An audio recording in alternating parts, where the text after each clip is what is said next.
This oral history on museum computing is provided by Dana Mitroff Silvers and was recorded on the 21st of May 2021 by Paul Marty and Kathy Jones.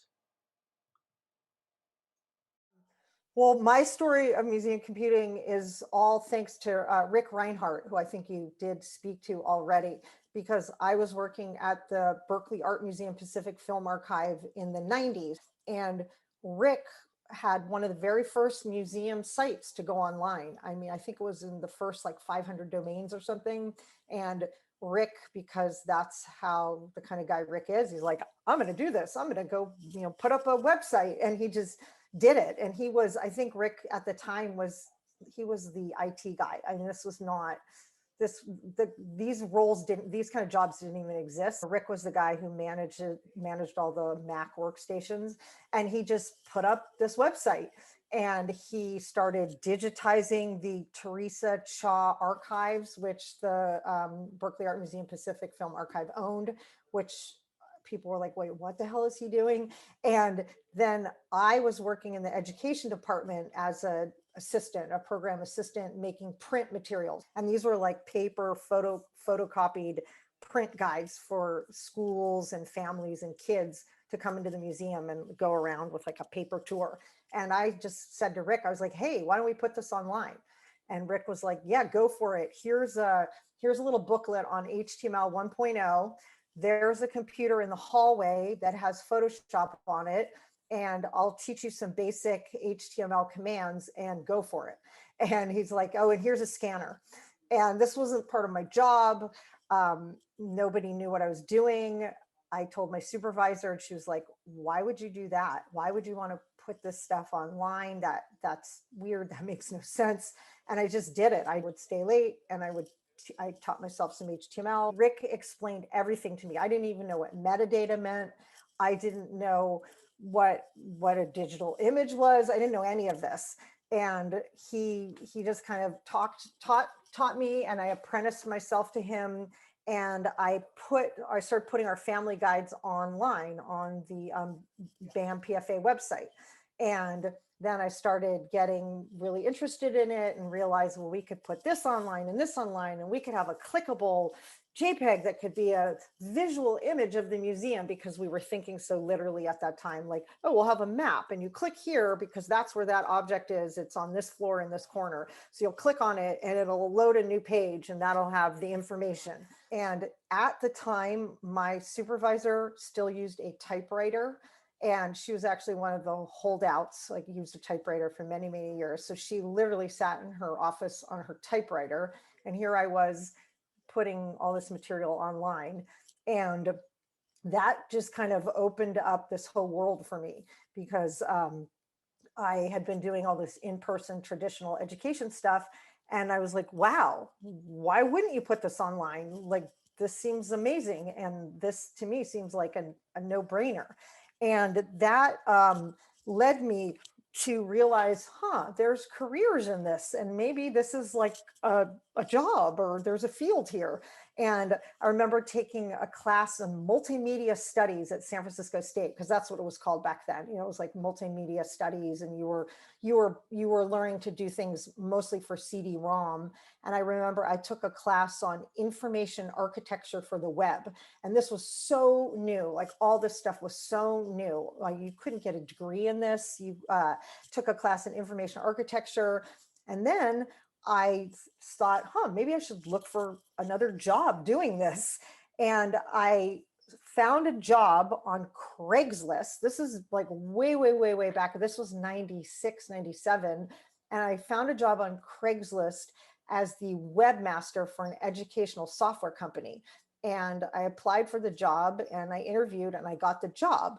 And I remember a couple cool things. One thing is that I emailed Craig Newmark, like as in Craigslist, to tell him like, hey, this Craigslist thing is pretty awesome. I got a job. And he wrote back, because Craigslist was so small. He's like, great, that's great to hear. And I got this job outside of museums, and I doubled my salary because I wasn't making much in a museum. And I went and I worked for a couple years as a webmaster. and an educational software company. And they were leaps and bounds ahead of the museum world at that point. They were putting curriculum online, they were creating resources for teachers and classrooms, and they, even though it was still very rudimentary at this point. And I did that job for 3 years and really built up my technical skills, my content skills, and uh, like professional production skills. And then I really was missing museums. And then the job at SF MoMA opened up. And I think when I applied for the job, it was like web manager. I don't even know what the title was, but it was still, I mean, this was 2000 or 2001. So it's still pretty old school, where it was considered kind of a graphic design job.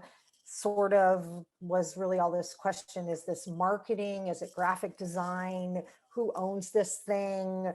Where does it go? Who owns the content? But I got that job. And then I went back into museums, and I think I was only the second person in that role. It was only the first version of the website. So I was there for, I think, 2 redesigns of the site, and I was there for 11 years.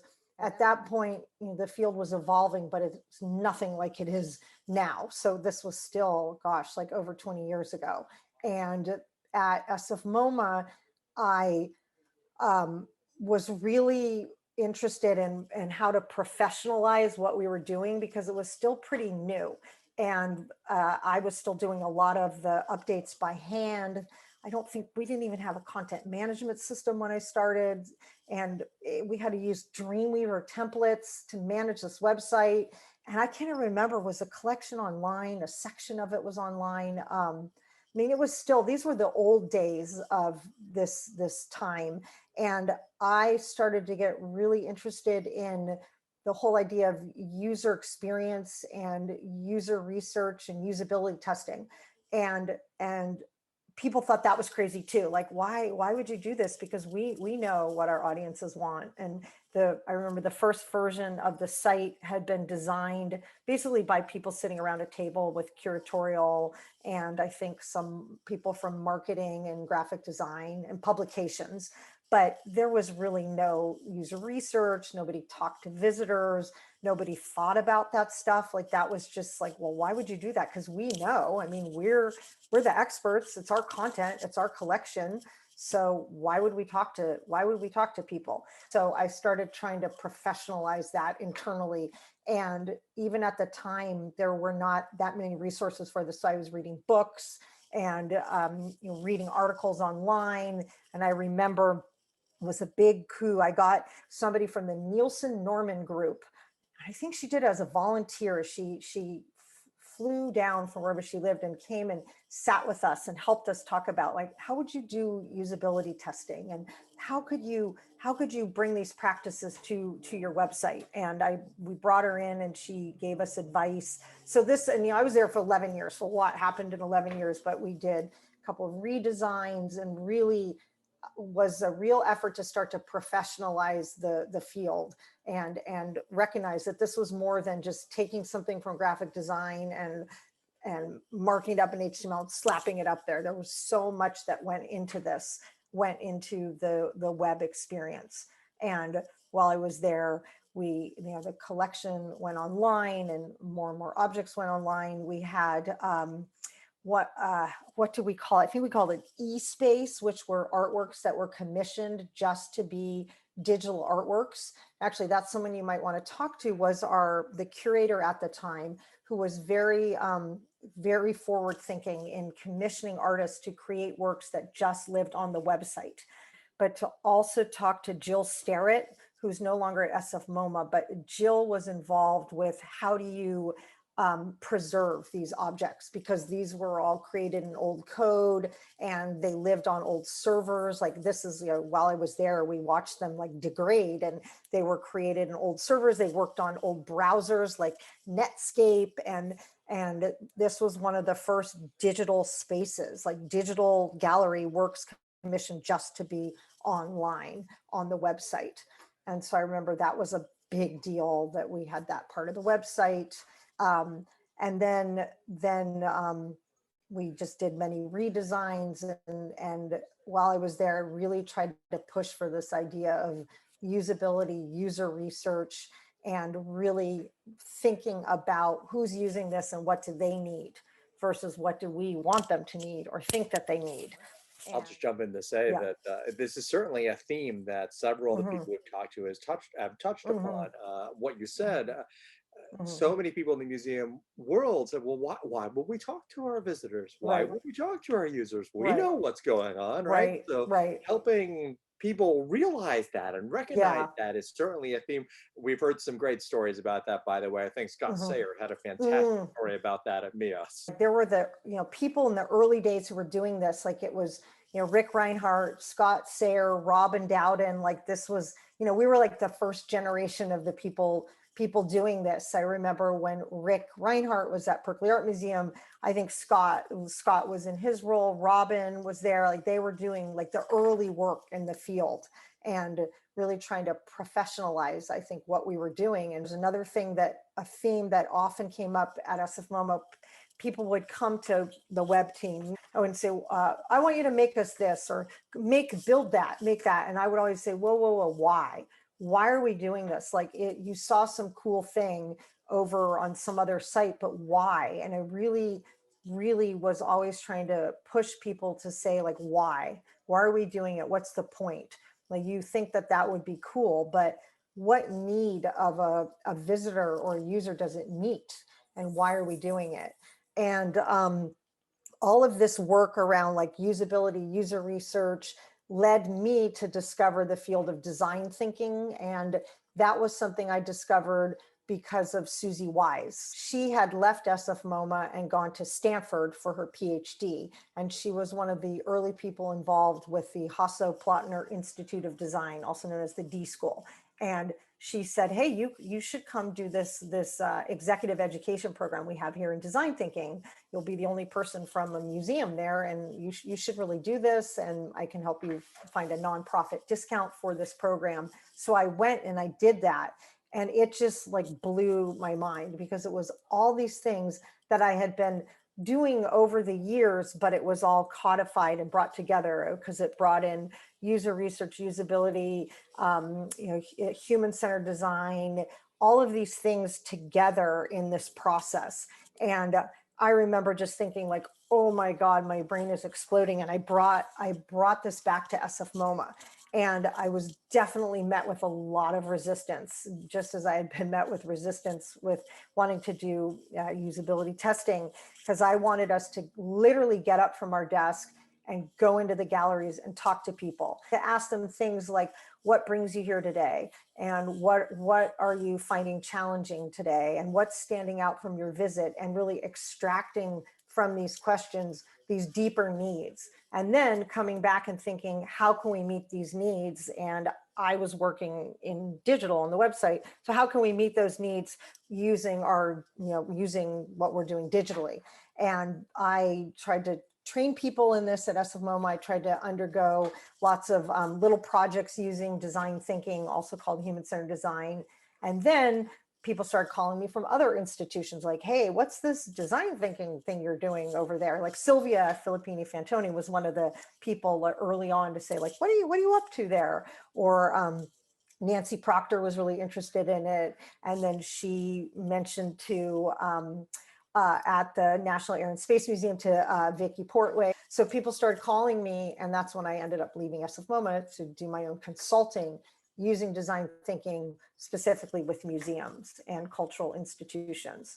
And it's just been the same kind of trajectory of how do you use these methods to understand the needs of visitors and users. So that's kind of where I ended up on this really long circuitous journey, and ended up in this human-centered design and design thinking space. But it really comes from my early days of working on this, and really looking and saying, why would we just like slap something up online? Just because we can doesn't mean we should.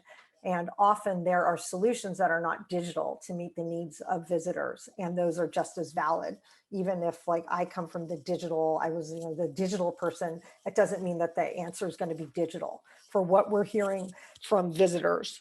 It's been really, really cool to watch the field become more open and receptive to this kind of work, because I definitely felt when I first started doing this, I remember I presented on this at Museums in the Web in Portland. I think it was 2012 or 2013. I presented this paper I wrote on using design thinking at SF MoMA. And there was a lot of people in the audience going, what are you talking about? And like crossed arms, and people saying like, well, why would you go out and talk to people? And why did you do that? And why would you design something based on only talking to 5 or 10 people and not understanding that what this process I use is qualitative, it's not a quantitative process. This is about understanding human needs and extracting from those needs what the really deep underlying human needs are and how we can meet them. I think that's changed over the years, although there's still some skeptics out there. I was just going to say, right, because I teach our usability class here, Mm. and it seems like I have to continue to make this argument over and Yeah. over, right? We have Mhm. to do the qualitative research. We Yeah. have to talk to Right. people. And Right. so many students are like, well, I just want to know if the button should be blue or green. And Yeah. I'm like, then you're Right. totally missing the point. Right. Right. Exactly. Right. And I just want a quantitative answer to that. Or I want to do a survey. And this like there's, it's just trying to explain to people that sure you can have your quantitative data, but this qualitative subjective human experience that's really important. And one of the things that I really love about human-centered design and design thinking is that this process forces people in museums to get up from their desk, get out of their office, actually get face to face with visitors. And they're not just abstracted numbers in a survey. You're actually like getting out of your desk and going into the gallery. So my consultancy, I was working with curators who admitted, they're like, I never go to the galleries. I never talk to visitors. This is so eye-opening for me. Like I never understood. I just didn't get it. Like I didn't understand how important it is to have a place to sit. I just didn't understand why walking from this part of the building to this part of the building is such a huge ordeal, because somebody's there pushing their elderly relative in a wheelchair. And it's just like these things that seem so obvious and basic don't hit home until you have that firsthand experience. And I was just thinking about this actually yesterday. I ran a workshop with a science museum, and in the workshop we had this museum was really open-minded in that they included a security guard in this design thinking engagement that I did, and a curator and a security guard were partnered up together, and they went out and they talked to visitors, and they had never met each other, they had never talked to each other, and then they started to learn things like how intimidated visitors are by the security staff because they look like cops. And like the curator had never thought about that, and the security guard never felt that he had any agency to even bring that up. And it was an issue that was elevated institutionally, and that's why I was so attracted to human-centered design and design thinking, because you could have these moments like this. So I worked on so many projects like that where it was just really cool to see these light bulbs go off with staff members. And we certainly see this in a lot of museum technology projects, that Mhm. many of them fail because they didn't talk to the visitors. They Yeah. didn't think through the visitors' Right, needs. right, right, right. And even projects, so I've worked on, like as a consultant, I worked on many projects that were grant funded. So there are a lot of parameters around them. Like, it has to be an app, or it has to be built with this platform, or blah, blah, blah. But even then, I think there are opportunities to still talk to visitors and make what it is you're building resonate with them and meet their needs. And that's kind of a drum I'm always beating and telling people, just because you may have constraints around this digital project, it doesn't mean there's not space within those constraints to make something that's really going to be meaningful and engaging and resonate. So I always like to tell people that in many of the projects that I've worked on.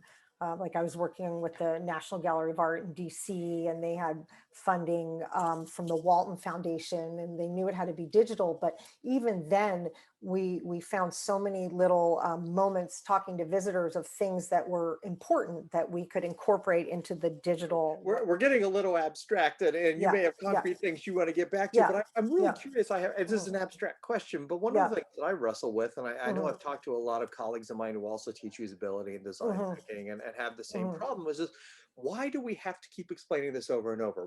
yeah, Why do people, when we tell yeah, people this, it's like they never thought of it before. So right, where's the right, breakdown? Why aren't they right, encountering this elsewhere in their academic or professional lives until right, you meet them? right. Well, my very personal theory, which is not grounded in any uh, like comprehensive data, is that, and I really think part of this is because, and I think this will change because we're in a field that people spend years studying to be in this field. There's so few jobs. Once you get into these roles, there's this kind of like fear of like control and like, well, we're the experts and we have the answers. And this process or this can be scary to people because it feels like it's undermining their expertise. And I think a lot of this might come from fear, because I've seen a lot of institutions that are afraid, like, well, are you saying that we're just going to let our visitors tell us everything we should do? And we say, no, absolutely not. That's not what this is about. There's still a place for your expertise, and there's still space for your knowledge, but we can balance that with responding to what we're hearing from visitors. And so I think a lot of this comes from this fear, or from this being in a field where it is so much about knowledge and expertise. And that's scary for people. Anything that feels like it's gonna undermine that or encroach on that, because often it's about saying, it doesn't matter what I think, what do you visitor think, what do you feel? And it doesn't matter what I may have all this knowledge about these objects, but what do you think? And I think that's scary for a lot of people. And I've seen that firsthand be scary for a lot of people who just, well, they don't understand, they don't get it. We need to push out this information. So that's my theory of where it comes from. And I know that pisses off a lot of people. But I mean, in the work I'm doing, I've had people get like really like outright angry and hostile at me in this design thinking, human centered design work. But then I've also seen the flip side where I've had say, wow, I never really watched anybody use our online collection, or I never really went in the gallery and talked to somebody while they were standing in front of an object, or while they were trying to use this kiosk we have, and I never thought about it that way. Wow, this is really valuable. So I've also seen that happen as well. Well, I was going to say this connects to another theme that we've heard a lot Mhm, with a lot of these oral histories, where this mhm, this understanding of how technology can help in a mhm, way that people maybe didn't know before. We've had a mhm, lot of people talk about fear, right? How do mhm. you help people overcome their fear of technology? Yeah. It seems like you've got Mhm, some great examples of that. mhm. Um, yeah, I don't know if I have examples of overcoming their fear, but I think it's just having just I think there's just something so powerful about letting museum people watch real people, visitors, users use our stuff. When you actually have uh, somebody, museum staff member, watch a real human use something, that's, I think, where the magic happens. Because then it's like not this abstracted visitor, but it's like that's like it's the like I'm thinking a lot of work I did with the Getty.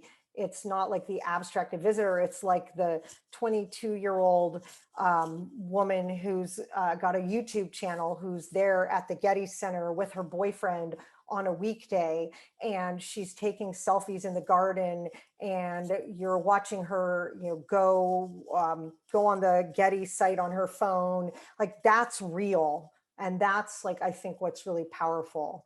And then to actually like have somebody not at their desk, but like out talking to that person and watching that person.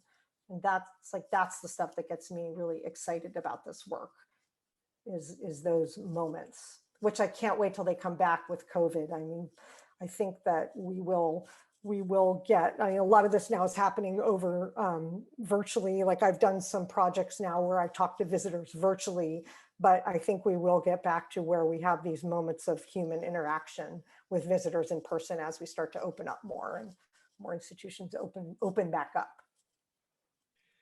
But I guess whether it's in person or online, it's all Yeah, about understanding how the right, users are actually engaging with right, the right, content, right, right? And not exactly. making assumptions. Right, not making assumptions. That's the other thing, not making assumptions about people. Things that often seem very simple and obvious. Museums that are free that just assume that everybody knows they're free and that they wouldn't even be looking for admission because they know they're free, but they don't know they're free. Like just really basic things like that. That they know the difference between temporary exhibitions and the permanent collection. Like all these assumptions we make. No, they don't know that. They still don't know that. It's 2021 and they still don't know that. I'm sorry to tell you, because I can't tell you that they don't know the difference between the permanent collection and special exhibitions. They don't know you're free. Like all these things they don't know. And we can't assume it. They don't even know how to get to your museum. You Right. should They make don't know how that. to get there. Right. They don't know where to park.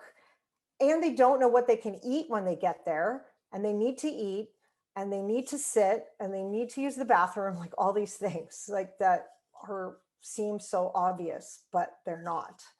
Or they're intimidated, or they don't feel welcome, or they're scared, or they don't understand that the sculpture garden is part of the institution. It's not a separate place, and they're allowed to go in there. And all these assumptions I've seen places make over the years.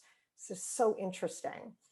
Um, I remember once, this must be 20 years ago now, I mm, was at the Smithsonian and they were showing me a heat map of all the places that people clicked on the main si.edu uh-huh, website. And you uh-huh, can imagine, because the 90% of the screen is all taken up with all these graphics about the exhibits and all the stuff yeah, that the museum people thought was right, important. But where are people right, clicking? Oh no, yeah, they're clicking on hours and yep, directions and jobs, all these tiny little links. yep, jobs. That's so funny because that was the #1 search term on the SFMO site was jobs. Or maybe it's the second, I can't remember, but it was every single month. It was jobs. Yeah. Now, do you think those were people looking for jobs at SF MoMA? Yeah, I think so. Yeah. Yeah. Well, and that also speaks to the confusion about. I mean, I've been on museum websites where there's Mhm. 3 different search engines for Yeah. searching three. Right. You know, Right. there's the Yeah. library search engine, the collection search Oh, engine, yeah. the Oh my God. website search Right. engine. Right. Right? Right. And how are you supposed to know the difference? Yeah. Yeah. Or institutions that, have like an archive. Yeah. The archival search engine or different archival collections powered by, I mean, places like the Getty Research Institute. Oh my gosh. I mean, they know, they're very aware. There's so many systems and legacy systems and it makes sense to them, but to us, regular people, like, I don't understand the difference between that. So anyway, that's one of the things I really love about this human-centered design process is it helps us like not make these assumptions.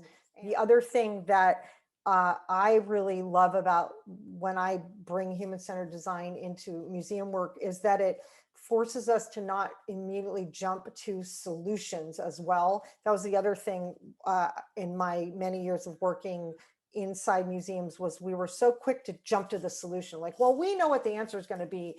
The answer is that we need to have more information about this object and a video of the artist talking about it. But like we would just assume solutions without stopping for a moment and like staying in this ambiguous space of like, well, what are all the possible solutions before we jump to one?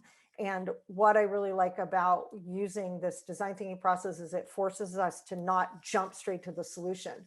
Before we've talked to lots of visitors, we've considered all the possibilities, we've looked at our assumptions, then we can start to explore all the solutions. And I just saw for so many years people just throwing out, well, this is the solution, this is the solution, this is the solution. It's just a bigger button that says we're free. Yeah. Well, that's what I was going to say. The nice thing Yeah. about the design thinking process is Yeah. that the solution's way at the end. Yeah, Right? it's way at So, the end, and it forces you to be very mindful and really rigorously like put that off before you get to the solutioning. Discipline, that's the word I'm looking for. Forces you to be disciplined. Yeah.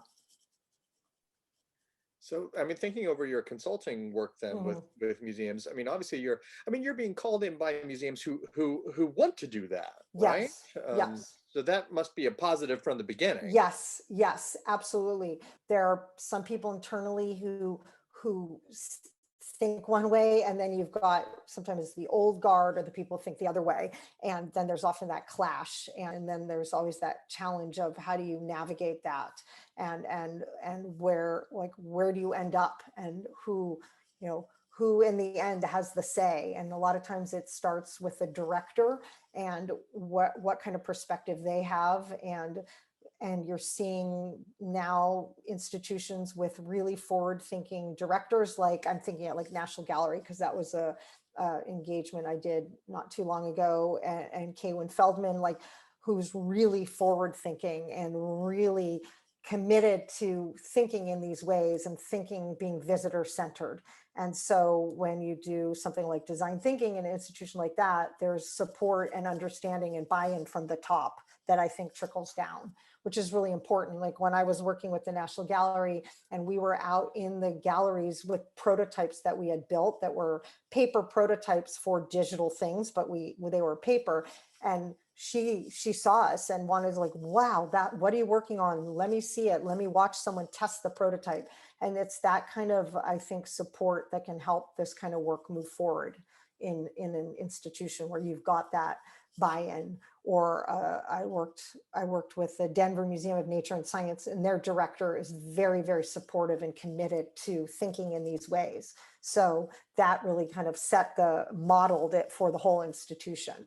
Versus when you've got these kind of initiatives that start in little pockets and they work their way up, sometimes they can only go up so far because there's resistance from the top down.